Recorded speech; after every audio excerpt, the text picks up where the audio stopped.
هذا الفكر الذي يحمله القائد عبد الله أوجلان هو يخص كل القضايا. فکر و فلسفه رهبر عبدالله اوجلان جبو تفاهی جواکان هر وها دوزین جواکی چار سریه.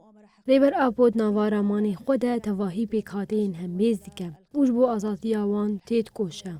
کمپلویا کوج آلیه هزین کمپلوگر ول دیجی رهبر آپو هات فرس کرن نتنیل سر رهبر تیبون. لیبل دجمن خواست بو کمپلوی را جواکا و هز و هیویان خواج فلسفه رهبر آپو دیگره قرب کن.